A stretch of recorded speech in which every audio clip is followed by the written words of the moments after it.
Jack 2 hours 60 minutes డ్యూరేషన్‌తో release అయిన ఈ సినిమాని చూసిన తర్వాత నాకనిపించిన విషయం ఏంటంటే, ఈ సినిమాలో హీరోయిన్‌కి పెద్దగా స్కోప్ లేదు. ఫ్రాంక్‌గా చెప్పాలంటే అవసరం కూడా లేదనుకోవచ్చు. ఇక ఈ మూవీ ఎలా ఉందో తెలుసుకోబోయే ముందు ఎవరైనా ఈ వీడియోని లైక్ చేయకపోతే వెంటనే లైక్ చేయండి. ఇంతకీ కథ ఏంటంటే, సిద్ధు జొన్నలగడ్డ ఒక రా ఏజెంట్‌గా కనిపిస్తాడు. ఒక మిషన్‌లో భాగంగా అతను ఊహించని ట్విస్ట్‌లతో ఇరుక్కుంటాడు. ఇక వైష్ణవి చైతన్య హీరోయిన్‌గా ఎంట్రీ ఇస్తుంది.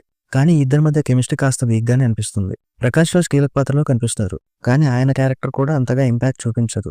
సినిమా మొత్తం ఒక స్పై కామెడీగా సాగుతుంది. యాక్షన్, కామెడీ, రొమాన్స్ అన్ని కలిపి ఒక మిక్స్డ్ బ్యాగ్ లా ఉంటుంది ఈ సినిమా. ఫస్ట్ హాఫ్ లో కాస్త స్లోగానే స్టార్ట్ అవుతుంది.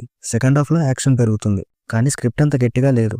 కమింగ్ టు పాజిటివ్స్, సినిమాలో బెస్ట్ ఏంటంటే సిద్ధు జొన్నలగడ్డ పర్ఫార్మెన్స్. టిల్లు స్క్వేర్ తర్వాత అతని ఎనర్జీ, టైమింగ్ ఇక్కడ కూడా వర్కౌట్ అయ్యాయి. కొన్ని కామెడీ సీన్స్, ముఖ్యంగా సిద్ధు డైలాగ్ డెలివరీ నవ్వు తెప్పిస్తాయి.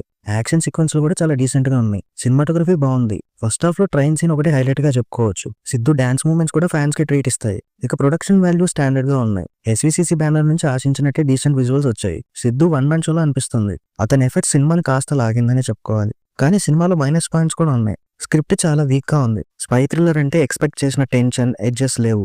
కామెడీ కూడా అన్ని చోట్ల వర్కౌట్ అవ్వలేదు. కొన్ని సీన్స్ ఫ్లాట్ గా అనిపిస్తాయి. సాంగ్స్ అస్సలు ఆకట్టుకోలేదు. ఆచు రాజమణి మ్యూజిక్ డిజాస్టర్ అని చెప్పుకోవచ్చు. బ్యాక్గ్రౌండ్ స్కోర్ కూడా సోసోగా ఉంది. హీరోయిన్ మధ్య కెమిస్ట్రీ మిస్ అయింది. వైష్ణవి క్యారెక్టర్ కి పెద్దగా స్కోప్ లేదు. డైరెక్టర్ భాస్కర్ నుంచి బొమ్మరిల్లు లాంటి మ్యూజిక్ ఆశించాం, కానీ ఇది ఆ రేంజ్ లో లేదు. టోటల్ గా చూస్తే జాక్ సినిమాలో one and only entertainer Siddhu అనే చెప్పుకోవాలి. సిద్ధు ఫ్యాన్స్ కి నచ్చొచ్చు, కానీ గట్టి కథ, థ్రిల్ ఆశించే వాళ్ళకి నిరాశ అనే చెప్పుకోవాలి. నేనైతే 5కి 2.5 రేటింగ్ ఇస్తున్నాను. టైం పాస్ కి బాగుంది, అంతకుమించి ఏం లేదు. ఈ సినిమాని మీరు కూడా చూసారా? చూస్తే ఎలా అనిపించిందో కామెంట్ లో చెప్పండి.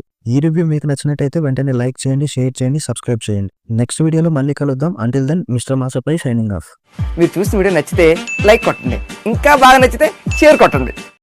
సిగ్గు లేకుండా అడుగుతున్నాను, దయచేసి సబ్స్క్రైబ్ చెయ్యండి. నా ఆవేదనను అర్థం చేసుకోండి.